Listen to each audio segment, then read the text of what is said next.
La radio accesible. Buen día. 早上好. Доброе утро.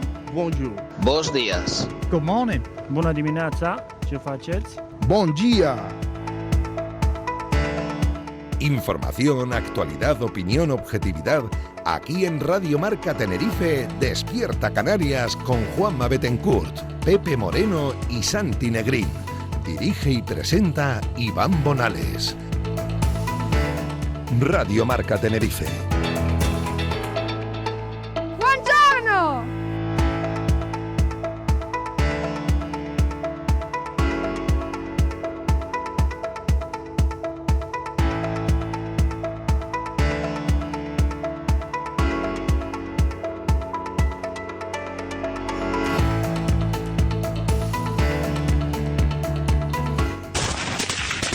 Apenas queda una casa intacta en Bakhmut.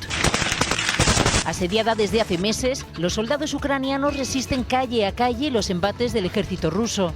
Estáis realizando una tarea esencial. Nos estáis dando tiempo para poder entrenar a los nuevos soldados. Mientras Kiev asegura tener 28.000 voluntarios listos para incorporarse al frente, el líder del grupo Wagner reconoce estar luchando por cada metro de terreno.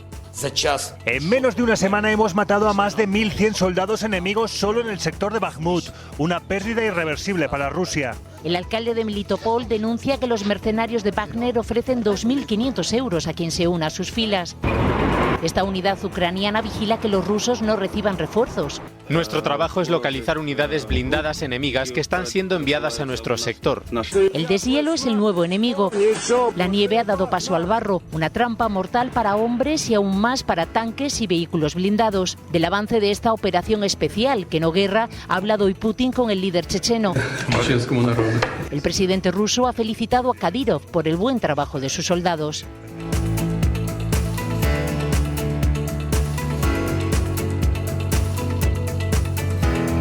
Que la ha propuesto, les comunico que el martes 21 de marzo por la mañana dará inicio el debate de la moción de censura y finalizará el 22, día en el que también se producirá la votación final. Sobre la hora concreta del inicio del debate, mañana en la Junta de Portavoces la anunciaré y también ustedes serán debidamente informados. Muchísimas gracias.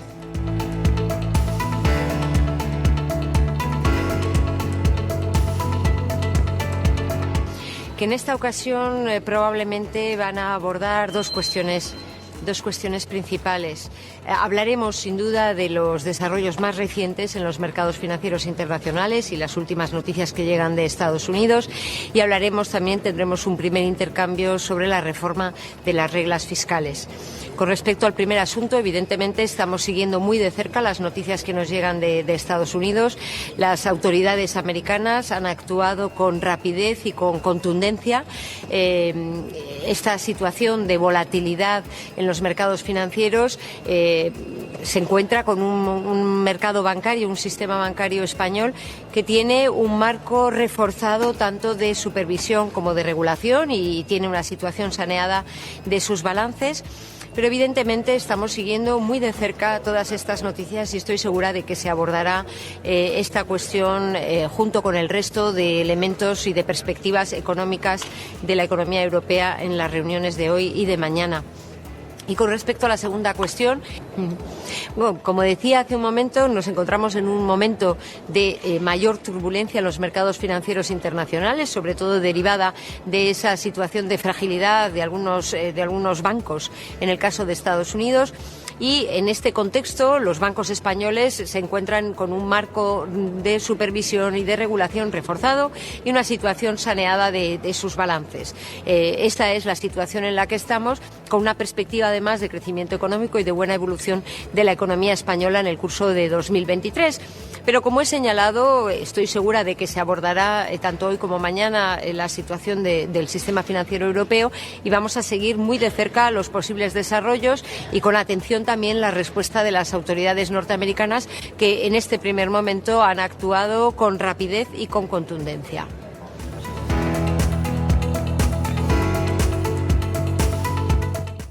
¿Qué habría que hacer si hubiese un mínimo de dignidad? Pues Sánchez podría haber cesado a las ministras que le insultan a él, que le insultan a sus compañeras, que le insultan a su partido, en lugar de que le llamen fascista al Partido Socialista Obrero Español. Y Podemos, pues podría haberse ido del gobierno al que ha descalificado y vilipendiado de este modo y del que ha recibido los calificativos de partido irresponsable e impresentable. Por tanto, para echarlos como para irse, eso sí, hay que tener principios. Pero ni unos ni otros se atreven a decir hasta aquí hemos llegado, y por eso, porque no hay principios. Bueno, es verdad que hay un principio, que es mantenerse en el Ministerio, en la Secretaría de Estado, en la Subsecretaría, en la Secretaría General, en la Dirección General. Eso es un principio inmutable y lo único que une al Gobierno actual.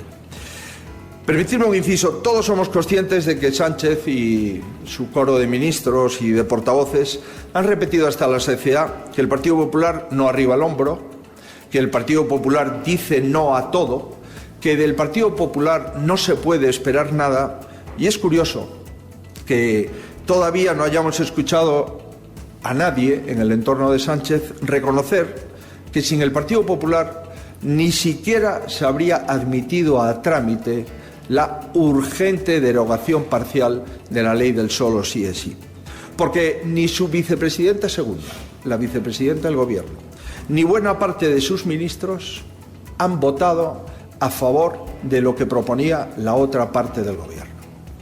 Por tanto, es evidente que a Sánchez no le importa nada, no le importa que le falten al respeto, no le importa que le falten al respeto a las siglas que representa, pero yo no soy como él.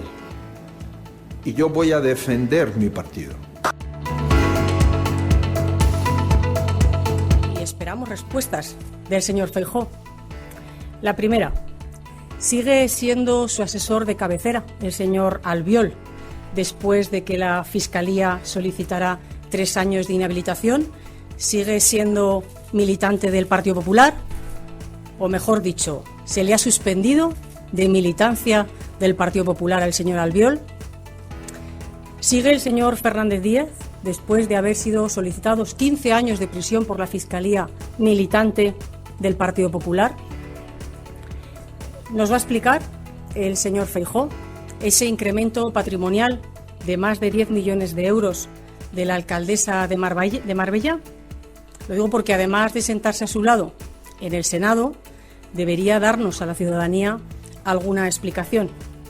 Y ya les adelanto también que esta misma semana el Grupo Parlamentario Socialista en el Senado va a exigir tanto al Ayuntamiento de Marbella como al Ayuntamiento de Benavís y, por supuesto, a la alcaldesa que aporten la documentación que se requiere a la Comisión para saber por qué tardó más de 2 años en presentar la declaración de una parte importante de sus bienes ya a más de 8.000 sanitarios. Por eso les reitero que cuanto más clamorosas, más importantes son las preguntas que acosan al Partido Popular, más clamoroso es el silencio del señor Feijóo. Y sinceramente, es muy preocupante la normalidad con la que el señor Feijóo navega en aguas tan turbias. Bueno, llevamos esperando desde el mes de octubre propuestas de la patronal. Yo quiero recordarles que cuando hace algo más de un año se decidió que las pensiones se iban a revalorizar con el IPC, y eso además se reflejó en una norma, la patronal o la CEO y CEPIME estuvieron totalmente de acuerdo. Cuando ha llegado la hora de explicar cómo se financia eso, pues no hemos visto propuestas concretas. Yo al menos no las conozco y hemos estado pendientes y solicitándolas en distintos momentos. A FEDEA le voy a contestar lo siguiente. Hay 2 preceptos del texto constitucional que hablan de la protección social y de las pensiones.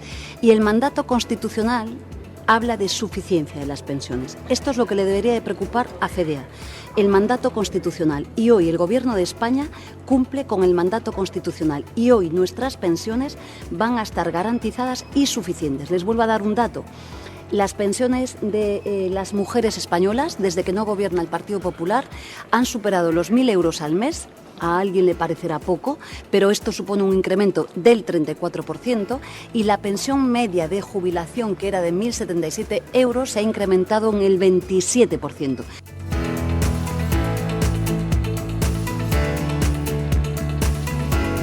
Referir que es la Guardia Civil, que es Asuntos Internos de la Guardia Civil, la principal interesada en la investigación concienzuda de todos los actos que se han denunciado, evidentemente de sacar a la luz y de la cooperación necesaria precisamente bajo las órdenes de la autoridad judicial y de la Fiscalía, y evidentemente aquí desde luego no hay ningún tipo de asunción, vuelvo a decir, de esos comportamientos, sino todo lo contrario. Desde luego no hay ningún tipo de tolerancia. La tolerancia dentro de la Guardia Civil, dentro de la Unidad de Asuntos Internos, dentro del Ministerio del Interior, es tolerancia cero en ese sentido.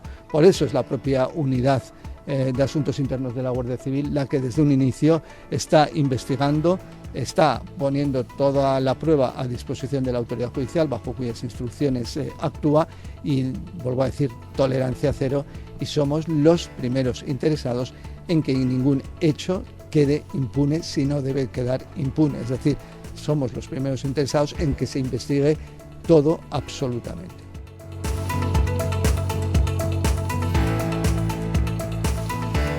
Para presentar nuestra acción estratégica para el turismo interno, para el Canarias, para pasar vacaciones en las islas, tanto en Semana Santa como en la temporada de verano. Es un mercado que consideramos clave para nuestro archipiélago, sobre todo en nuestra estrategia de segmentación del turismo en Islas Canarias. Y es que representa un volumen de negocio relevante para el sector. Estamos hablando nada más y nada menos para el sector turístico de más de 800 millones de euros. Estamos hablando de los turistas canarios. Esto supone un porcentaje nada desdeñable de lo que supone el total de la cifra de negocio generado por el turismo en las islas. Alcanza un 5% del total, lo que convierte al turismo canario en el cuarto mercado por importancia en las islas, después del británico, del alemán y del peninsular. De hecho, por dimensionarlo aún más, es un mercado cuya facturación supera un 30%, facturaciones, por ejemplo, relativas a Francia o a Portugal juntos. Esto es algo importante. Y además es un mercado significativo por cuanto contribuye a estabilizar la demanda en función de los meses a lo largo de todo el año.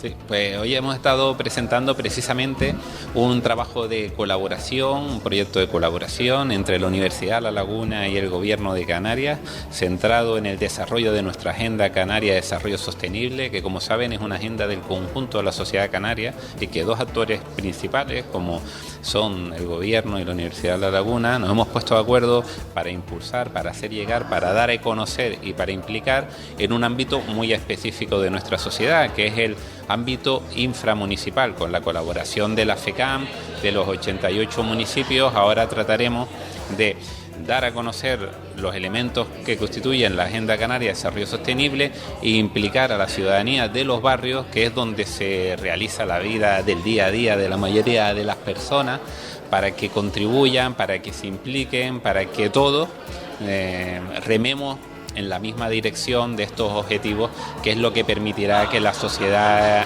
canaria progrese en la senda que nos hemos trazado entre todos.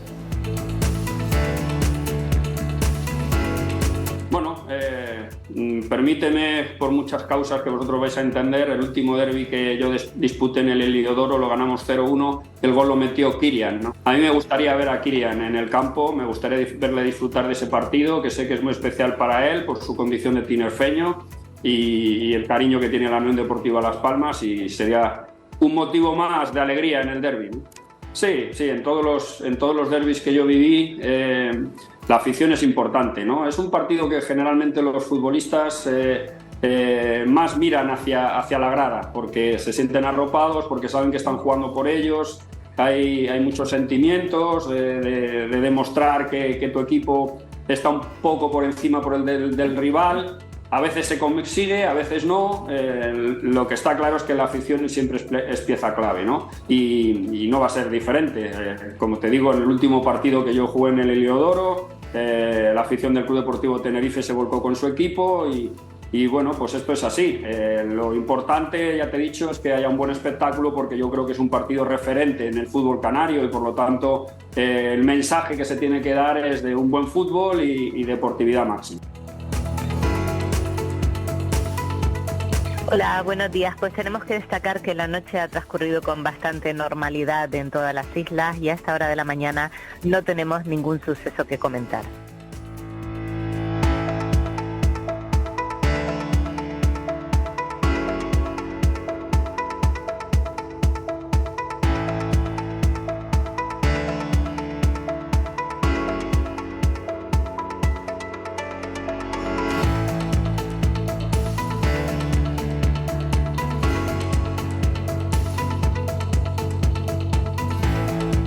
Muy buenos días, ¿cómo están? Bienvenidos, bienvenidas a Despierta Canarias. Hoy, martes 14 de marzo del año 2023.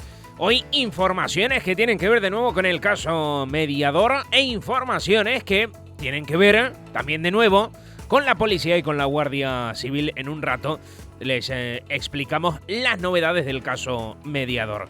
A nivel nacional ya hay fecha para la moción de censura de Vox, 21 y 22 de marzo. Una moción de censura, dicen algunos, que va a dar alas al propio Pedro Sánchez. Y a nivel internacional, miedo en Estados Unidos con los bancos. En nada lo contamos todo. Hoy en Despierta Canarias tendremos al candidato del Partido Popular al Cabildo de Tenerife, Lope Afonso, aquí en los estudios de Radio Marca. 14 de marzo comienza Despierta Canarias. Joel Rodríguez, Radio Marca Tenerife. Y como cada día arrancamos conociendo lo más destacado de la prensa con la firma de Rosa Pesca. En Rosa Pesca, con las más estrictas normas de seguridad alimentaria, los pescados y mariscos más frescos directamente del mar a tu mesa. Rosa Pesca.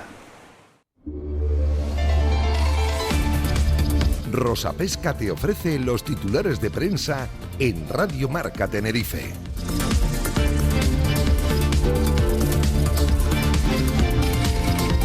Joel Rodríguez.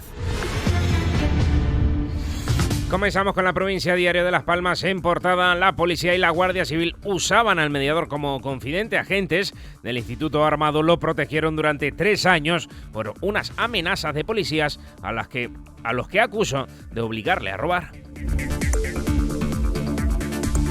Y además, en economía, la banca española reacciona con pavor a la caída del banco de Silicon Valley. En la portada de Canarias 7 más, en Gran Canaria sí se presentó el mediador a Conrado Domínguez. Yo estoy para los marrones. Y además, colapso de récord en urgencias del Insular. En la isla de Tenerife, en el día, Santa Cruz pondrá a la venta a final de mes 38.950 bonos consumo. Y además, los canarios instalan cada día 20 placas de energía fotovoltaica. En la portada del diario de avisos, fotografía, una anciana vive desde hace 2 años en el pasillo de una residencia para estar cerca de su hijo ingresado. Y además se ha resuelto el asesinato de un joven en Tabaiba en febrero. A nivel nacional, en El País, Podemos exige a Díaz un pacto antes de apoyar Sumar. En la portada del Mundo, Vox admite que su ala derecha no entiende la moción de Tamames. En la portada de La Vanguardia, las bolsas acusan el temor al contagio por el colapso de 2 bancos en Estados Unidos. Y en la portada de Expansión, hoy cerramos también con Expansión, como cada día, cortafuegos bancario. Biden y Powell intentan calmar el temor de Wall Street. Rosa Pesca te ha ofrecido el repaso de la prensa diaria. En Rosa Pesca, con las más estrictas normas de seguridad alimentaria, los pescados y mariscos más frescos directamente del mar a tu mesa. Rosa Pesca. Fred Olsen Express te ofrece la información meteorológica. Comenzamos por la isla de Tenerife, donde habrá un tiempo mayormente soleado a lo largo del día de hoy, con temperaturas máximas de 23 grados centígrados y mínimas de 15. Nos marchamos a la isla de La Gomera, donde el tiempo también estará soleado, máximas de 23 y mínimas de 17 grados. Y en la isla de La Palma, tiempo mayormente soleado, aunque baja un poco la temperatura máxima. Tendremos 21 grados centígrados en la isla de La Palma de máxima y mínimas de 17. En El Hierro habrá viento, día de mucho viento en la isla del Hierro, con temperaturas máximas de 22 grados centígrados y mínimas de 17. En Gran Canaria, tiempo soleado, con máximas de 24 y mínimas de 16. En la isla de Lanzarote, tiempo ventoso a lo largo del día de hoy, con máximas de 23 grados y mínimas de 16. Y en Fuerteventura, máximas de 22 grados, mínimas de 16 y tiempo soleado.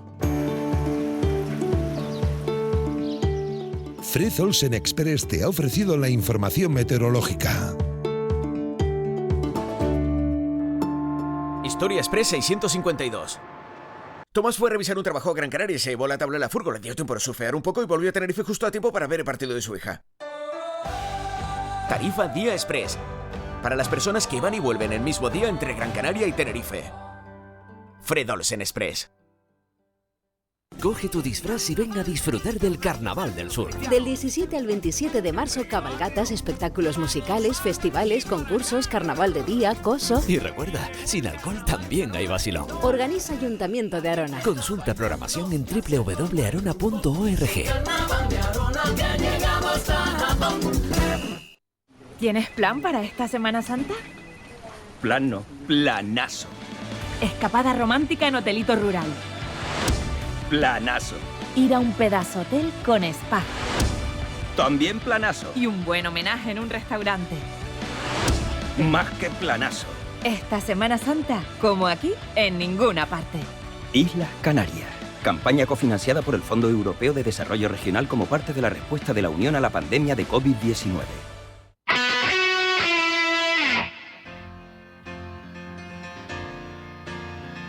Juanma Bettencourt, José Moreno, Santi Negrín, Iván Bonales,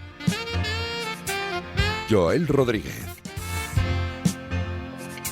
Despierta Canarias en Radio Marca. Vamos a superar esta situación y lo haremos con la responsabilidad de todos y el compromiso individual y colectivo de esta sociedad, de la sociedad canaria. Una vez que se establece el estado de alarma, ustedes lo saben perfectamente porque habrán leído el decreto, se centralizan todas las decisiones del conjunto del país en el gobierno central. Pero repito que analizaremos el contenido de ese decreto en un Consejo de Gobierno para su aplicación en Canarias. Porque en este momento tenemos una absoluta prioridad y es superar la emergencia sanitaria.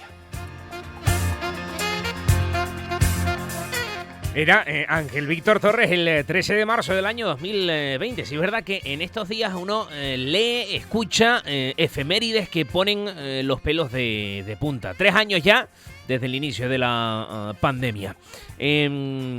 Saludamos ya al Senado de expertos que tiene Despierta Canarias. Hola, Juanma Bettencourt, buenos días. Hola, muy buenos días. ¿Qué tal? ¿Cómo estás, Juanma? ¿Todo bien? Muy bien, de martes aquí, un poco, sí, rememorando eso, porque lógicamente son 3 años, ¿no?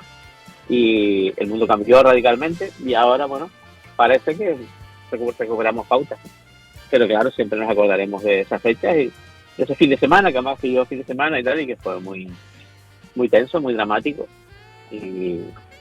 Y cada uno recuerda precisamente lo que estaba haciendo en ese momento. Desde luego. Eso iba a decir, que es de esas fechas en las que siempre se recuerda. Yo estaba en ese sitio, en ese lugar, estaba haciendo esto. Es lo que tú dices, todos nos vamos a acordar, sin duda. Pepe Moreno, buenos días. ¿Qué tal? Buenos días, ¿cómo estamos? ¿Cómo estás, Pues sí, Pepe? ¿Todo bien? De momento todo bien. Yo sí me acuerdo lo que estaba haciendo porque escapamos de milagro. Nosotros nos habíamos ido a un viaje de placer. Yo estaba intranquilo y estaba de alguna manera temeroso de lo que pudiera pasar. Decidí volver un poco antes, decidí volver aquel sábado Y bueno, y me fui a mi casa de Bajamar a oír la rueda de prensa de que estábamos todos esperando, porque tenía que haber comparecido a las 12 de la mañana, no compareció por la mañana y tal, y por la tarde pues compareció el presidente del gobierno y nos dijo aquello que no entendíamos todavía muy bien a esa hora, porque después ya nos fuimos ilustrando, ¿no? Pero tampoco entendimos qué era lo de confinarnos y si efectivamente aquello iba a durar 15 días, ¿no? Que era lo que yo esperaba. Un amigo me sacó de duda y me dijo, ¿qué va, Pepe? Olvídate. Esto va a durar 2 meses. Yo conozco a alguien que dijo en aquel momento, bueno, 2 semanitas sin ir a trabajar, descansando y ya luego volvemos, ¿no? Claro, pero es lo que tú dices, Pepe, que no sabíamos nada, no teníamos ni idea. No. Era algo totalmente novedoso de película, que estamos con los Oscars en estos días, era de película de ciencia ficción. No, bueno, había una película que se había rodado hacía poco y que se había estrenado un par de semanas antes y que era precisamente una enfermedad contagiosa en Oriente y con una persona que viaja y que empieza a contagiar a todos los demás. En HBO arrasó la película Contagio, sí, con Gwyneth Paltrow, Matt Damon, Lawrence Fishburne, con un reparto muy bueno, pero una película que estaba bien, pero que había pasado un poco desapercibida, pero que todos la vimos, y cada paso que veíamos decíamos, no, es lo mismo que ha ocurrido aquí, o sea, con la salvedad de que aquello era un poco más dramático, o sea, más intenso, ¿no? Pero empezaba en China, en un mercado alimentario, por un tema de un murciélago, y se extendía a Estados Unidos, era igual, o sea, era realmente dice, bueno, esta película estaba bien asesorada cuando lo hicieron, porque lo hicieron antes de que pasara nada, ¿no? Es verdad. Y había un documental en Netflix que era Pandemic, que estaba financiado por Bill Gates, que hasta sirvió a que hubo personas desde el primer momento que dijeron, bueno, esto es una pandemia provocada, porque es una conspiración, porque fíjense ustedes que ya Bill Gates lo adelantó, pero es que porque poco menos que Bill Gates era un poco el que estaba detrás de todo el rollo y nada, porque también han parado en ese documental que también tuvo mucho seguimiento en aquella fecha. En la isla de La Gomera está Santi Negrín. Hola Santi, buenos días. Hola fieras, ¿cómo están todas las fieras? Buenos días. Pues nada, ya veo que están hablando del confinamiento, yo es que llegué un minutito tarde. Supongo que la pregunta es que ¿dónde estaba uno el día que nos dijeron que nos iban a confinar? Sí, más o menos, ¿no? Santi, sí. Porque David nos ponía ahí un corte de Ángel Víctor Torres hablando de estado de alarma, de confinamiento, de todas aquellas cosas de marzo de 2020. Yo me acuerdo perfectamente que ese día volví a casa igual que Pepe, después de escuchar algo que no entendí mucho del presidente del gobierno, que luego, claro, lo entiendes enseguida. Y me acuerdo que paré a tomar café, un cortado, una Coca-Cola, algo, en un bar que está cerca, una cafetería que está cerca de casa. Estaba la gente, pues, que le daba igual, miraba aquello y la gente lo comentaba y le decía, bueno, sí, esto un par de días y tal. Y yo en aquel momento ya fue cuando la luz se me empezó a hacer un poco, leía a la gente, que son muy futboleros, vayan viéndose su último partidito, penúltimo partidito de fútbol, tomándose la última cañita, porque creo que en 2 semanas aquí no va a poder entrar nadie, efectivamente. Bares cerrados, cafeterías cerradas, gasolineras, farmacias y súper, se acabó. Ese es el recuerdo que tengo yo. Y las calles vacías. ¿Se acordará Lope Afonso de dónde estaba? Yo creo que sí, seguramente. El candidato del Partido Popular a la presidencia del Cabildo de Tenerife, Lope Afonso. Hola, buenos días. Muy buenos días, ¿qué tal? ¿Cómo estamos? ¿Cómo está? ¿Todo bien? Francamente bien, sí. ¿Se acuerda de aquella efeméride? ¿Dónde estaba? ¿Qué estaba haciendo? Es que no tengo el casco puesto y por eso no escuché. No, pues nosotros le explicamos. Claro, que acaba de llegar Lope Afonso, se sentó y ya se ponen los cascos para que escuche a Pepe Moreno, a Juanma Betancourt, a Santi Negrín. Estábamos recordando el inicio de la pandemia, en marzo de 2020. Que decíamos al inicio del Despierta, estamos leyendo un montón de efemérides, de recuerdos de aquellos días, que aquello fue tremendo. Lo recuerdo perfectamente porque me pilló justamente en Italia, donde comenzó precisamente pues a conocerse en Europa lo que podía conllevar el coronavirus. Y justamente un viaje de ocio familiar y veíamos con sorpresa mucha gente con las mascarillas en el aeropuerto. Y luego, ya estando en Italia, en Roma concretamente, la RAI empezaba a informar, lo veíamos en la televisión del hotel, de la situación que se estaba dando al norte del país. Y bueno, poco a poco se empezó a extender durante la semana que estuvimos allí, de manera que nos fuimos ya con medidas de precaución extremándose en el aeropuerto de Roma. Y claro, cuando llegamos aquí coincidió también con aquel apocalipsis particular que tuvimos entre calima, incendios y tal. Fue una situación tremendo, bastante convulsa tremendo. en pocos días, y por eso lo recuerdo perfectamente. Sí. Es que ha sido una legislatura, hablando de estos 4 años y ya que vienen unas elecciones, ha sido una legislatura tremenda en la que han pasado un montón de cosas que al final uno, oye, no puede controlar. Desde luego, lo que son fenómenos externos difícilmente, como puede ser en este caso también la erupción de La Palma. Va a terminar convulsa también, me temo, porque todo lo que estamos viendo y escuchando en estos días invita a pensar a que no va a ser un final de legislatura pacífico, o al menos en términos políticos, lo estable que quisiéramos que fuera. Parece, usted está haciendo referencia al caso Mediador, sin duda, parece que lo está monopolizando absolutamente todo. Y como esto siga así, también casi que va a monopolizar las elecciones que ya tenemos a la vuelta de la esquina. Sí, y es cierto que la actualidad siempre se acaba imponiendo. Hoy tenemos debate en el Parlamento de Canarias, lo tendremos mañana en el Cabildo de Tenerife, instituciones donde evidentemente hay que hablar y hay que aclarar muchas cuestiones que aún permanecen en el aire. Y lamentablemente esto parece que puede ocupar todavía algunos capítulos más de la precampaña electoral, no sé hasta dónde. Yo espero, y lo digo con total sinceridad, más allá de lo que la gente pueda pensar de la obtención de posibles réditos políticos, que esto cuanto antes se acabe, porque quede convenientemente aclarado y que siga el curso de la investigación judicial y se depuren todo tipo de responsabilidades hasta donde las haya. Porque yo creo que al final lo que está en juego aquí es la confianza de los ciudadanos en las instituciones, la confianza tan maltrecha ya que está de los ciudadanos hacia la política y los políticos, y creo que todos saldríamos ganando si cuanto antes se despejan esas interrogantes que decía antes, se aclara lo que se tenga que aclarar y con total transparencia se pone ya carpetazo, al menos en el plano político, al asunto, e insisto, y que ya donde corresponde, que es en el ámbito judicial, se terminen de dirimir las responsabilidades que sean oportunas. Pepe, Juanma, Santi, preguntas para Lope Afonso. Pero quiero preguntar por su candidatura, ¿no? Buenos días, señor Afonso. Muy buenos días, Juan. ¿En qué medida la ve competitiva, teniendo en cuenta un lastre que tiene el Partido Popular en la isla de Tenerife, que es que el Cabildo depende mucho también de la incidencia municipal, ¿no? Claro, el Partido Popular ahora mismo tiene 3 alcaldías desde Tenerife, 31 municipios, ¿no? Hubo 5 en su momento, usted fue alcalde del Puerto de la Cruz, no sé si hay opciones de recuperar esa alcaldía, ¿no? Con un candidato nuevo, que es un buen candidato, como es el Montañés, pero respecto a Pedro Montín o a Rosa Dávila, usted en principio parte en desventaja por eso, ¿no? Por la menor implantación municipal del Partido Popular en la isla de Tenerife.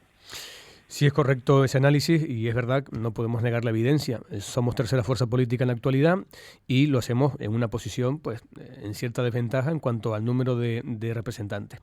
Ahora bien, también puedo apuntar, lo compruebo en primera persona, que la dinámica es completamente diferente a la que nos encontramos hace 4 años.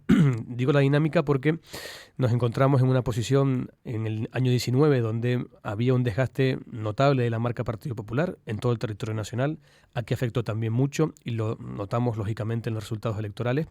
Pero a esto se une que también creo que la dinámica política de Tenerife ha cambiado y se ha constatado a lo largo de este mandato que el gobierno que se anunciaba en la moción de censura aquella, que iba a regenerar Tenerife, que iba a acabar con los graves problemas de movilidad, con los colapsos en la gestión, se ha evidenciado un fracaso que ha estado además regado de notas de inestabilidad durante los 4 años que ha durado el mandato, dejando aparcados grandes debates de la isla por los condicionantes que, entre otras cosas, imponía el apoyo externo de Podemos a este gobierno. Y yo creo que la sensación de un mandato perdido se ha extendido hasta el punto de que quien observa como ciudadano de la isla la evolución de los acontecimientos ve que el gobierno que se presentó de alternativa al anterior de Coalición Canaria, aunque curiosamente nunca me canso de repetir que participaba de él y participó durante 2 mandatos consecutivos el propio Partido Socialista, que luego intentó pintar un panorama de radical independencia en los planteamientos y en las soluciones. Y acumulando esto a los otros 2 mandatos a los que me refería, hacemos un sumatorio de 12 años continuados donde ni Coalición Canaria ni Partido Socialista han sido capaces de ofrecer soluciones a los graves problemas de esta isla. Y por tanto, la necesidad de una alternativa diferente hace que muchos tinerfeños y tinerfeñas se focalicen en lo que pueda ofertar el Partido Popular, que además creo que en los últimos tiempos hemos demostrado también un ejercicio de madurez política, abarcando cada vez más la centralidad del discurso político en la isla y ofreciendo soluciones para las mayorías. Y yo creo que eso, entre otras cosas, se evidenció con el apoyo a los presupuestos de este año del Cabildo, donde creo que supimos interpretar la necesidad de la isla y anteponer esa conveniencia de favorecer el interés general y no de favorecer las siglas políticas o el rédito a corto plazo que pudiéramos obtener de una posición pues de rechazo a esos presupuestos, como legítimamente hicieron otras fuerzas políticas, ¿no? Ya. Lo que pasa es... Buenos días. Buenos días, Pepe. Lo que pasa es que fíjese cómo está el panorama. Yo entiendo perfectamente que en este momento estén calibrando los partidos políticos el daño electoral que le puede hacer el caso mediador, pero yo creo que es que hay otros indicadores que no le importan tanto a la clase política. Lo digo en general, López, no me estoy refiriendo a nadie en particular, como puede ser la sanidad. Por ejemplo, en ningún sitio hay las imágenes que hoy estamos viendo en la sanidad, en esas colas que hay en urgencia. Fíjese hoy la portada del Canarias 7, donde podemos ver, por ejemplo, colas para sacar un número en la seguridad social. Y eso demuestra casi un desprecio hacia el ciudadano por parte de la clase política, que tiene la responsabilidad de arreglar eso. En el Canarias 7, por ejemplo, me he detenido en ese reportaje sobre la cola que hay en este momento en la seguridad social para conseguir un número, y me ha llamado y me ha llenado de tristeza y casi me han dado ganas de llorar la explicación o digamos que la reflexión de un abuelo que está en esa cola porque la madre de sus nietos ha muerto, y entonces él tiene que arreglar los papeles para ver quién se queda y cómo se queda con esos niños. Bueno, pues ese hombre lo obligan a levantarse a las 5 de la mañana para coger un número en esa cola de la seguridad social. Eso no le importa, eso parece que no va a tener ninguna incidencia en las listas electorales ni en los resultados. Lo mismo que si un político compró un perro o no compró un perro con sus perras o con perras públicas. Parece que están más preocupados por lo que diga el caso mediador y las implicaciones que todo esto va a llevar, que la cantidad de gente que se acumula en un servicio de urgencia y que ya no caben más camillas, que vemos cómo está la situación en la sanidad, donde para pedir un número que te diga, para llegar hasta tu médico y que te renueve tu plan de medicina, pues no llega hasta dentro de 20 días y se te han acabado las medicinas antes, ¿no? Es decir, yo creo que la clase política en general, ¿usted no lo cree que está más emperrada en otras cuestiones que en arreglarle lo del bienestar a la ciudadanía? Comprendo perfectamente esa visión, Pepe, y entiendo que a veces la sensibilidad con la que hay que afrontar los debates públicos se va quedando relegada por las urgencias. Esas urgencias que la actualidad trae, en este caso efectivamente parece que el caso mediador lo absorbe todo, pero yo también quiero apuntar que hay efectivamente honda preocupación en la ciudadanía por estas cuestiones y muchas tantas que se nos quedan en el tintero. También lo percibimos así. Yo quiero decir también con total claridad que en estos días que especialmente nos encontramos visitando constantemente entidades sociales, colectivos de toda naturaleza, también empresariales, trasciende siempre preocupación por los grandes temas de fondo. Se queda casi a veces en lo anecdótico lo del caso mediador, y más por lo sórdido de algunas imágenes que hemos visto que porque realmente lo que pueda estar luego en juego en cuanto a posibles responsabilidades penales o administrativas. Y quiero apuntar una cuestión, no porque quiera evidentemente yo salirme de esa tónica, que comprendo que se pueda ver con carácter generalizado, pero justamente por poner un ejemplo cercano, el pasado viernes pasado, no, el anterior, hace una semana, tuvo lugar en el Cabildo el debate del estado de la isla, y estaba también, como trasfondo lógicamente, en plena ebullición en esos días el caso mediador. Así todo, el Partido Popular consiguió sacar adelante sus 10 propuestas de resolución, las 10 que cada grupo político tiene de cupo en ese debate, y todas abordaban diferentes problemas de los ciudadanos de esta isla. Ninguna entraba en el caso mediador y creo que evidencia que efectivamente esa es la línea a seguir, a pesar de que el ruido mediático y el ruido de la política de inmediatez acabe a veces imponiéndose. Y a mí me gustaría poner el acento en que siguen siendo demasiados, miles los tinerfeños que siguen teniendo problemas que efectivamente tienen que ver con el acceso a la sanidad y con los tiempos de espera, que tienen que ver también con las camas sociosanitarias que todavía desde lo público no se consiguen ofertar para aquellas personas con especial necesidad. Ahí evidentemente iban dirigidas también algunas de estas iniciativas de las que hablaba.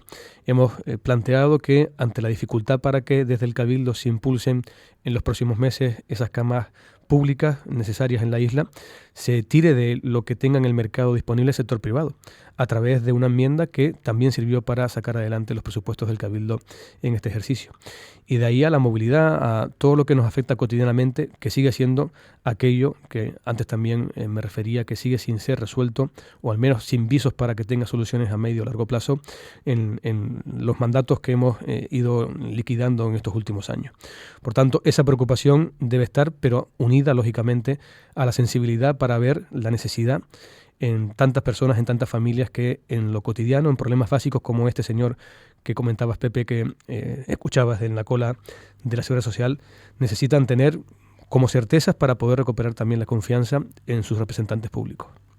López, buenos días, soy Santi, ¿qué tal? Buenos días, Santi, ¿qué tal? Bien, yo le estaba escuchando atentamente, ha nombrado incluso algunas de las cosas que yo iba a comentar ahora. Pero mire, es que yo llevo mucho tiempo, y en eso creo que Pepe también lo ha dicho alguna vez, oyendo el tema, por ejemplo, de las urgencias o las camas sociosanitarias, incluso las carreteras. O sea, son debates que salen como los setas debajo de los árboles cada cierto tiempo cuando vemos unas imágenes, pero llevamos 25 años y siempre llevamos viendo las camas en los pasillos de urgencias. Y los médicos están todo el día quejándose, comunicado tras comunicado. Los usuarios de la escuela, pues nada que decir, que les voy a contar, incluso a esta hora de la mañana debe haber todavía. Pero es que llevamos viendo lo mismo 25 años y han pasado gobiernos de todos los colores. Y sobre lo que acaba de decir de concertar con hospitales privados, a los gobiernos progresistas eso de concertar cosas privadas, eso no le gusta nada. Mire la que se ha liado en Andalucía por intentar concertar con camas privadas, cosa que ya hacemos aquí. Entonces, ¿no tiene usted esta sensación de que pasan los años los partidos políticos? ¿Cómo arreglamos las urgencias, señor López, si llevamos 25 años viendo camas en los pasillos? Claro. Es que efectivamente ante problemas que se acumulan sin resolver hay que buscar soluciones pragmáticas y rápidas. Y yo estoy convencido de que cualquier usuario de los servicios públicos que hemos hecho referencia ahora, es solo en un momento, que viene aquejando tantos problemas en su funcionamiento, lo que le convencería son que se aportaran soluciones desde las instancias de gestión, desde los gobiernos, y que bien fuera concertando con la privada, bien sea directamente con medios propios, pero garantizando siempre esa vocación de servicio público, se le solvente el problema de la lista de espera. Desde el Partido Popular hemos hecho diferentes iniciativas a lo largo de esta legislatura para que el Gobierno de Canarias al menos tuviera una forma alternativa de enfocar los graves problemas de la sanidad. Es verdad que yo en los últimos tiempos me he concentrado más en las competencias del Cabildo, lógicamente desde que soy candidato en la parte en la que el Cabildo puede favorecer soluciones junto con el competente que es el Servicio Canario de la Salud, la comunidad autónoma, pero las soluciones que ha aportado mi partido tienen que ver con un cambio en el modelo de gestión. Ha aportado Manuel Domínguez un plan de rescate de la sanidad, abogando por una gestión integral de las urgencias, por tener también una forma de gestión centralizada para evitar que haya cuestiones tan dispares como que haya listas de espera que en una especialidad puedan diferir hasta el doble del tiempo en función del hospital en el que se gestionen. Me estoy hablando de la misma isla incluso. Hay disparidad de estancias medias o de listas de espera medias en función de si se gestionan por la Candelaria o por el Universitario. No les digo ya con lo que puede hacer con el Hospital de las Nieves en La Palma o cualquier otro que pongamos de referencia. Y evidentemente hay un problema operativo cuando tenemos camas ocupadas por personas que tienen el alta médica y que no tienen salida del hospital porque no encuentran una cama sociosanitaria donde poder tener la siguiente fase de su tratamiento. Esto está también contribuyendo a bloquear las urgencias. Por eso, si cabe, la solución de abarcar todas las camas disponibles en el mercado a día de hoy, para que esos pacientes sociosanitarios tengan una oportunidad de salir cuanto antes de los hospitales. Y también, por supuesto, mitigar las listas de espera que se encuentran fuera de ese ámbito hospitalario es clave para poder desbloquear o contribuir al menos a mitigar el problema de saturación que tienen nuestras urgencias, que a su vez contribuyen a bloquear quirófanos, que a su vez contribuyen a alargar las listas de espera. Por tanto, es un problema integral que tiene que ver, es verdad que por una parte con recursos materiales me refiero, y también por otra parte con la forma de gestionarlos. Por tanto, alineando esos dos factores se podría conseguir en el medio plazo tener al menos unas listas de espera más razonables que converjan más con la media nacional y que no arrojen datos tan preocupantes como los que arrojan a día de hoy. Se ha hablado de las políticas de vivienda, que son sangrantes, en tensiones sangrantes en Tenerife, en España, zonas costeras de toda España, las Islas Lozón, obviamente, ¿no? Lanzarote, Gran Canaria, en fin, esto es una cuestión que no tiene fin, ¿no? Me gustaría plantearle un poco sobre dos recetas que se han dado, ¿no? Usted es el doctor de la Cruz, es abogado, con lo cual, digamos, el hecho de, por ejemplo, la compra de inmuebles por extranjero, pues no le resulta extraña, ¿no? El alquiler vacacional tampoco con fenómenos le resulta extraño, ¿no? Hay varias recetas, ¿no? Por ejemplo, la receta Canadá, que es establecer restricciones a la compra de inmuebles por extranjero. La receta Portugal, recientemente aprobada, es establecer limitaciones al alquiler vacacional, porque sobre todo en aquellas zonas, quizás el Puerto de la Cruz podría ser una, pero desde luego hay varias zonas de Tenerife donde la preponderancia del alquiler vacacional tensiona los precios del alquiler convencional, ¿no? Si no, que las herramientas de mercado de momento tampoco parece que funcionen demasiado, ¿no? ¿Cuál sería un poco su propuesta en ese sentido? ¿Y cómo analizaría estas posibles recetas que están sobre la mesa? Es que, Juanma, partimos de que falla una variable importante. Nuestro principal problema en el mercado inmobiliario es la escasez de oferta. Y la escasez de oferta luego contribuye efectivamente a tensionar determinados ámbitos de la actividad económica, si encima lo aderezamos con el alquiler vacacional en zonas que especialmente tienen limitación de disponibilidad de suelo o el suelo turístico ha abarcado parte del residencial. En determinados núcleos de la isla lo vemos con frecuencia. Pero partimos de que efectivamente en Canarias en general y en Tenerife en particular llevamos demasiados años hablando de políticas de vivienda y no conseguimos implementar una política pública de vivienda adecuada. Con política pública de vivienda no me refiero solamente al hecho de fomentar la vivienda pública desde la administración, es decir, de que se consiga poner suelo a disposición para que promueva y construya la administración y ponga luego a disposición de las familias con más dificultades de acceso a la vivienda.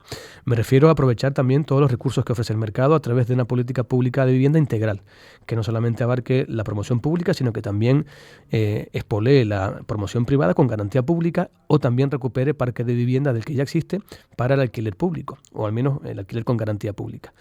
Una forma de estimular que se pongan en el mercado inmuebles en condiciones más ventajosas que permitan que haya acceso a la vivienda por una parte de la población más vulnerable. Especialmente me refiero aquí a jóvenes que tienen una dificultad terrible para acceder a día de hoy a una primera vivienda, o también a familias con un perfil de recursos inferior que necesita tener una oportunidad también de acceso a la vivienda para garantizar también la estabilidad de su unidad familiar. Eso no se consiguió hasta ahora. Y ahí también hemos incidido desde el Partido Popular en nuestras últimas recetas que hemos querido aportar para el Cabildo Insular de Tenerife. Una de las enmiendas con las que también sellamos el acuerdo de presupuestos para este año tiene que ver también con la disposición de presupuesto para fomentar la política pública de vivienda con este corte integral. Insisto, necesitamos aprovechar los recursos con los que a día de hoy el mercado cuenta, pero enfocarlos de una manera que no solamente comporte el proceso lento, trabado que supone el ámbito urbanístico a día de hoy para que se ponga suelo a disposición por parte de los ayuntamientos, la comunidad autónoma establezca las medidas y la financiación adecuada y luego contrate para la promoción pública. Hay otras medidas como las que he enunciado ahora que deben ponerse también en conjunto para que realmente podamos tener una política pública integral de vivienda que será, sin lugar a dudas, la mejor receta para que el mercado empiece a normalizarse. Y luego seguir habiendo factores que evidentemente puedan corregirse.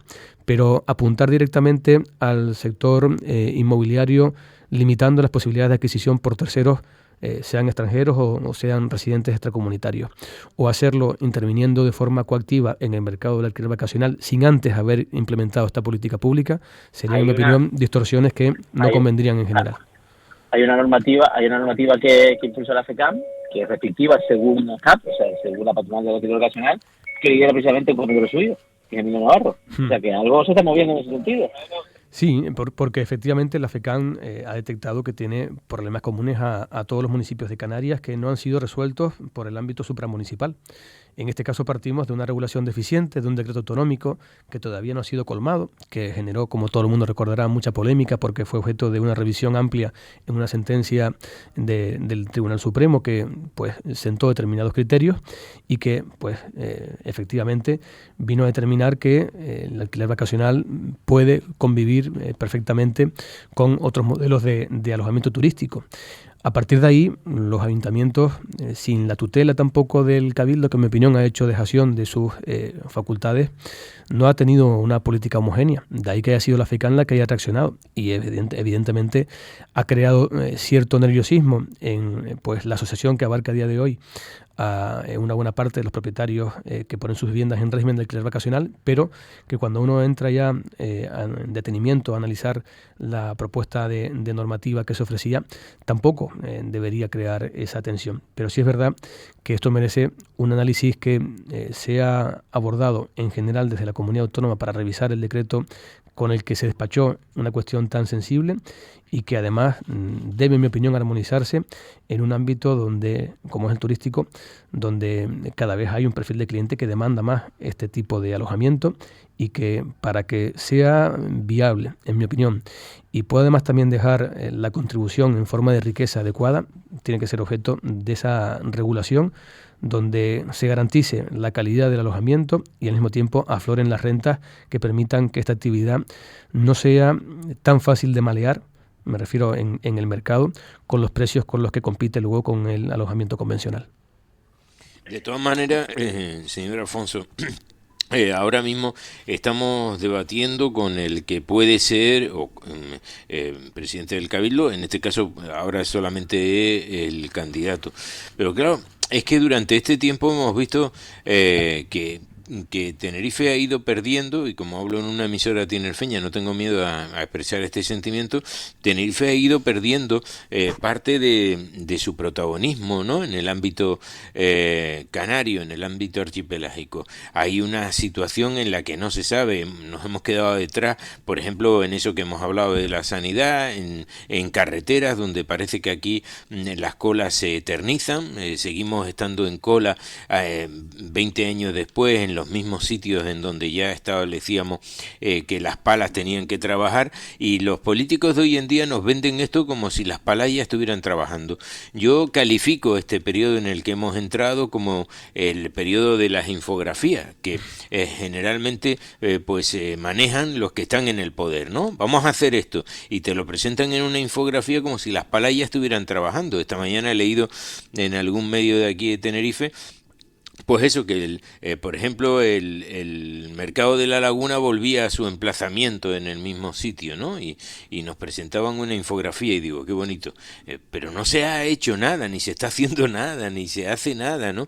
Los políticos nos embaucan, y perdón por la expresión, con este tipo de argumentos, pero en realidad no estamos viendo nada. En otro periódico leía hoy que se van a realizar las primeras casas sociales del siglo, y estamos en el año 23 de ese siglo, es decir, casi un cuarto del mismo, y se están haciendo las primeras casas sociales, ¿no? Entonces, ¿usted no cree que todo esto deberíamos de alguna manera los ciudadanos exigirle a todos, no solo a ustedes, sino a todos, que si realmente llegan a gobernar puedan ejecutar algo de lo que nos están prometiendo? Esa es una de las grandes acusaciones que se realizan, y creo que no está exenta de motivo, Pepe. Haciendo autocrítica, se abusa por lo general de llegar al final de las legislaturas o los mandatos en el ámbito de las corporaciones locales con la necesidad de ofrecer algo de ilusión, la que no se ha cosechado en los 3 años y medio, 4 años anteriores. Y luego las prisas pues hacen que efectivamente se abuse de la infografía, de la representación gráfica, de intentar diseñar o escenificar proyectos o el resultado de esos proyectos, pero luego se quedan por el camino las gestiones que son realmente necesarias para que se puedan viabilizar y ejecutar el día de mañana. De lo que acabas de comentar, Pepe, hay un ejemplo que seguro que muchos de los oyentes que pueda tener Radio Marca en el sur de la isla podrán tener en la cabeza. Hace 4 años, justamente por esta fecha, se nos anunciaba la puesta en marcha, con palas incluidas, de la obra de Las Chafiras Oroteanda. a día de hoy, 4 años después, teniendo un plazo de ejecución inferior a esa actuación, todavía sigue estando en el mismo estado exactamente. No, y le digo más, señor Afonso, le digo más, hace 4 años no, pero hace 5, yo entonces dirigía un programa radiofónico por la mañana y nos llevaron a una cerca de Oroteanda para efectuar desde allí un programa con otro compañero con el que hoy comparto micrófono, gracias a Dios, como es Mayer Trujillo en COPE. Él hacía su programa también desde allí, nos pusieron unas carpas y bueno, y unas palas, estuvieron trabajando durante toda la mañana. Acabamos nosotros el programa y las máquinas se fueron. Así es, y se puso la primera piedra del circuito del motor, y recordaremos seguro, si hacemos memoria en un momento, una infinidad de actuaciones que no han concluido o ni siquiera realmente han comenzado su ejecución, porque esta a la que me refería de Chafiras efectivamente fue una auténtica escenificación. Se llevaron carpas, se llevó maquinaria, se removió tierra y se volvió a quedar así tal cual. Ya que pusieron la primera piedra del circuito, pero no la segunda, igual la segunda, usted es una persona muy racional, igual la segunda no conviene ponerla tampoco. Yo creo que la segunda habrá que ponerla cuando tengamos delante el calendario real de ejecución de la obra y el compromiso de la financiación. De esto último se habló mucho en el último año en el Cabildo, y finalmente lo que se acordó, y creo que fue lo más razonable, es establecer un marco plurianual de financiación de esta actuación para hacerla viable.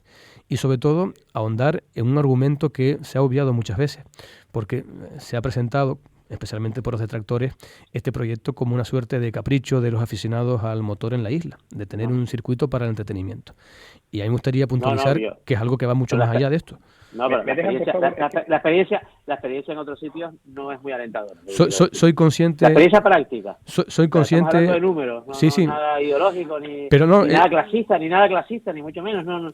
Simplemente es un modelo que en otros sitios donde se ha aplicado ha funcionado, pues no. Soy consciente, Juanma, y de hecho hemos visto ejemplos comparativos como el de Motorland en Aragón, el de Navarra, donde buenas expectativas iniciales luego acabaron frustradas. Por eso, justamente, había el de Valencia que se llegó a disputar algún campeonato y que hoy en día es un campamento. El del Valencia, efectivamente... No, la mitad es urbano y la otra mitad se construyó. Era mixto. Era en ciudad. Sí. ¿Puedo intervenir? No. ¿Puedo hablar? Sí, claro, Santi, por supuesto. Faltaría más. Es que venía siempre con la chincheta. Lo siento, va inherente en mí. No, vamos a ver, yo solo una cosa más porque por alusión y porque está usted hablando de cosas muy importantes. Estamos hablando del circuito del motor, que yo lejos de ser un capricho creo que no lo es, pero bueno, es un circuito de motor. Pero mire, hay una obra que es fundamental para el desarrollo de la isla, que podría aliviar las colas, más que Oroteanda, que también es importante, y que ustedes hace 6 días en el debate trataron de impulsar, que es el cierre definitivo del anillo insular. Consiguieron los apoyos para esa propuesta que ustedes llevaban, que aliviaría muchísimo. ¿Por qué el Partido Socialista votó que no? Esa es una buena cuestión que no se ha explicado debidamente. Por terminar rápidamente con el argumento que ibas a decir del circuito del motor, yo le doy la importancia adecuada no solamente en la parte deportiva y de promoción que puede tener, sino también en la parte de desarrollo de la industria de automoción en la isla, que no solamente por la conveniencia de diversificar la economía de nuestro archipiélago y la de Tenerife en particular, sino porque ocuparía un suelo especialmente apto para desarrollarla, me parece que es conveniente no dejar porque sí el proyecto sobre la mesa. Dicho esto, y volviendo ya de lleno a la pregunta, el PSOE efectivamente no fue capaz de dar una respuesta adecuada a por qué no apoyaba esta moción de que planteaba el Partido Popular del cierre efectivo del anillo insular, cuando se abordaba que se impulsara inmediatamente el último tramo que falta por proyectar, que es el que discurre entre Los Realejos, donde a día de hoy termina la autopista TF5, y San Juan de la Rambla. El otro día se armaba cierto revuelo, se dio a conocer la información de que se aprobaba la declaración de impacto ambiental, por fin, a estas alturas, del siguiente tramo entre San Juan de la Rambla y Cos de los Vinos, pero faltaría para poder cerrar por el oeste de la isla el anillo insular. Y luego, para completarlo de verdad, faltaría un tramo en la zona metropolitana, que también tendría que discurrir entre los municipios de La Laguna y El Rosario, pasando parte de su trazado por Santa Cruz de Tenerife. Bueno, esto que parece obvio, y más aún cuando se ha escuchado reiteradamente a Pedro Martín, el presidente actual del Cabildo, hablar de que su prioridad en materia de movilidad era el cierre del anillo insular, argumento que ha usado incluso para desechar el debate de los trenes, debate que hemos recuperado gracias de nuevo al apoyo del Partido Popular a las cuentas insulares para este año. Pero se ha escudado en eso. Le estamos diciendo, priorícelo efectivamente e intente que desde el Gobierno de Canarias también se haga cosas de reivindicación del Cabildo o colabore, coopere como se han hecho en otras ocasiones, sacando ya a licitación la redacción del proyecto para este último tramo por el noroeste, porque de no hacerlo, además, crearemos nueva frustración cuando se ponga en funcionamiento el tramo entre Santiago del Tede y el Tanque, que probablemente, si no hay más inconvenientes técnicos, pueda ser el próximo año cuando lo veamos, pero vamos a generar un incremento de demanda de desplazamientos en ese lado, que lo que va a hacer es colapsar el acceso a Icó de los Vinos o más tarde a San Juan de la Rambla, Los Ralejos, porque el flujo de tráfico no va a tener salida hasta que no se amplíen la vía que a día de hoy colmata la TF5 por el lado noroeste de la isla. Por tanto, trasladaremos el problema, la ubicación física del problema. Evidentemente, esa no es la solución y por eso no debemos perder más tiempo y comenzar a gestionar en paralelo esos proyectos que hemos referido en este momento.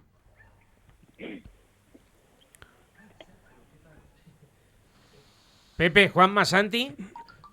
No sé si fue tan esclarecedor que lo dejé mudo, no creo yo. No. Silencio en la condominio. ¿Ya tiene usted claro su horizonte de pacto? ¿Se ha reunido con otros candidatos o candidatas? He hablado, he tenido algún contacto informal, pero propio de la dinámica política de este momento.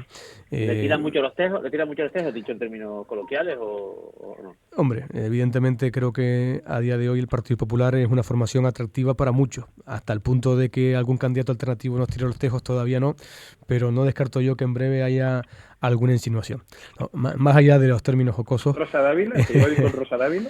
¿Se lleva bien con Rosa Dávila? Bueno, yo creo que puedo presumir de llevarme bien a nivel personal con los dos candidatos de los partidos principales junto al Partido Popular y también con los de otros partidos.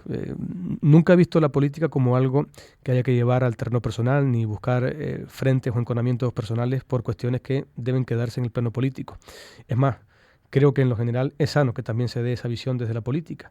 Lamentablemente no siempre es así. Yo lo he vivido además en primera persona, especialmente en la política local, donde muchas veces se acaba frustrando la eficacia de las políticas por los enfrentamientos personales, incluso por encima de las diferencias lógicas entre partidos. Y por tanto, he intentado, desde un punto de vista racional siempre, llevar buena relación con los responsables o representantes de otros partidos. Yo antes me quedé callado porque creí que Santi tenía todavía una pregunta más sobre carretera, por eso estuve callado a ver si para no pisarlo. Pero mire, yo también le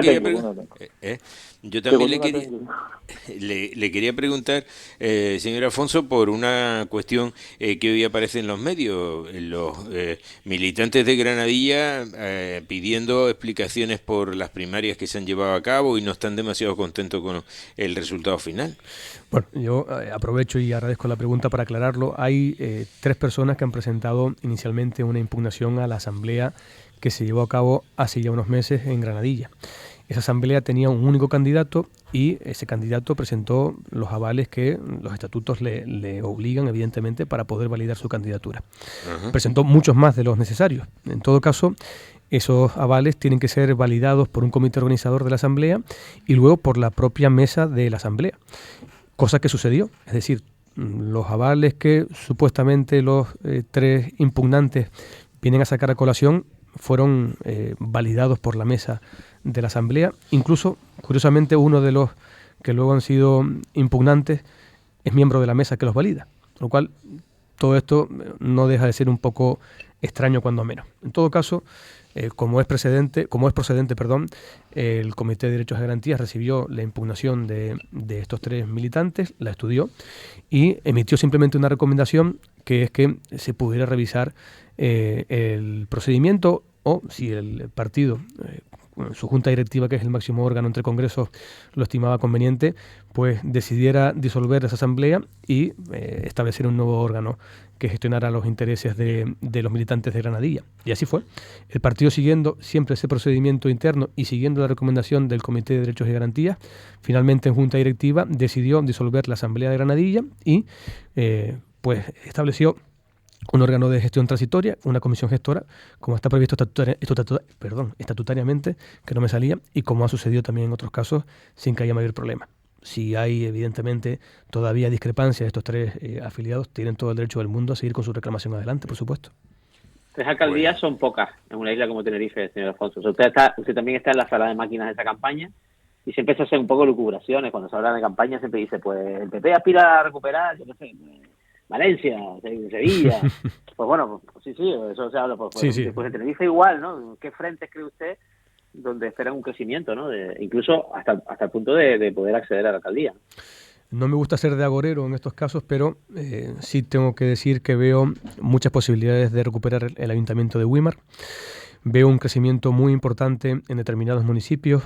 Lo veo en Ico de los Vinos, lo veo en Arona, lo veo también en Granadilla, lo veo en La Laguna, evidentemente lo veo en Santa Cruz. Creo que tenemos opciones de recuperar posiciones y en algunos casos aspirar directamente a tener alcaldías que no tenemos en este momento. Eso hace efectivamente que también tengamos una visión global de unas expectativas de mejora de resultado en la isla que nos permiten pensar que va a ser acorde con el crecimiento que podamos tener también en el Cabildo y en el Parlamento de Canarias, al menos en la representación por la circunscripción de Tenerife. Creo que son aspiraciones fundadas, no son meras ensoñaciones y creo que... ¿En su municipio no? Bueno, municipio, ¿no? Mi municipio no lo nombré por defecto, pues todavía me siento parte de esa candidatura, aunque evidentemente la encabeza ahora Ángel Montañés y evidentemente en el puerto también. No solamente ya porque se haya hecho un buen trabajo de oposición en estos 4 años ya de mandato que van a terminar, sino porque hay una base sólida que se ha heredado de pasados mandatos y que se ha gestionado bien, incorporando nuevo talento a los cuadros del partido, y yo creo que la renovación que se va a llevar a cabo va a dar el impulso para que el Partido Popular en el puerto también sea un partido que aspire a ganar las elecciones sin lugar a dudas. 10:06 de la mañana. Creo que se ha acordado alguien por ahí. Santi, que nos vamos. Sí, que les iba a despedir. Justo que se tienen que marchar.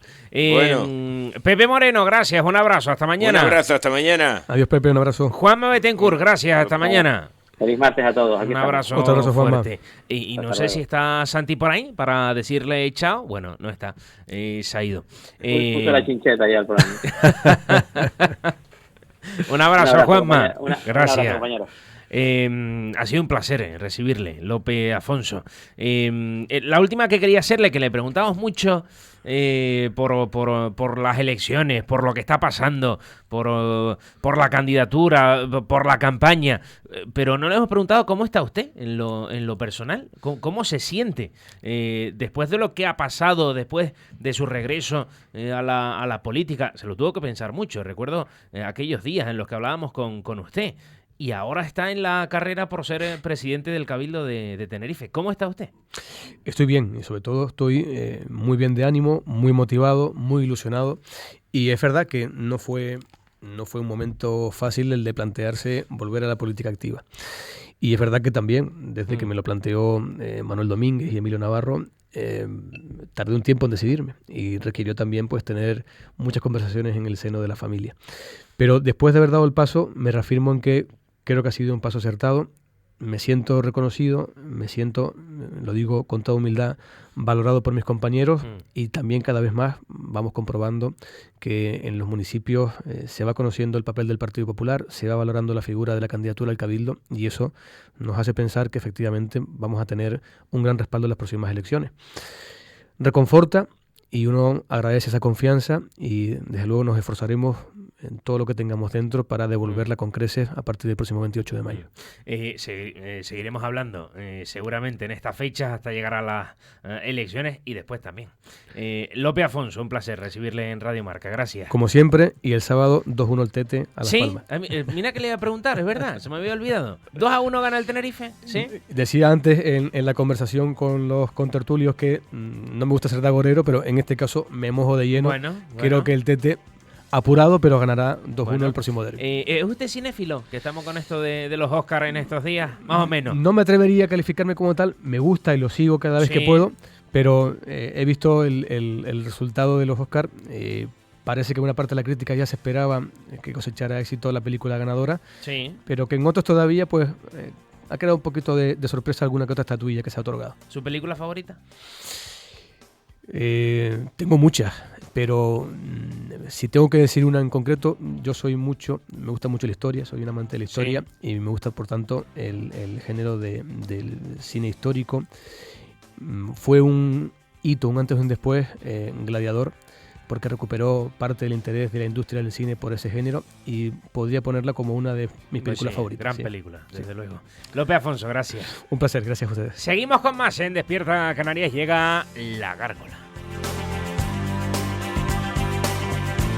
La primera entrevista en Despierta Canarias con Calentadores Junkers, Grupo Bosch, Servicio Técnico Oficial Sieper.es, teléfono 922 821888.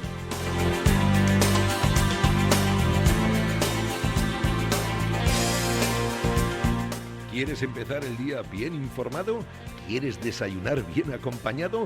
Hazlo en Radio Marca Tenerife. En Despierta Canarias con Juanma Betancourt, Pepe Moreno, Santi Negrín e Iván Bonales. De lunes a viernes de 9 a 11 de la mañana, desayunos ligeros pero cargados de actualidad, energía y desenfado. Despierta Canarias en Radio Marca Tenerife.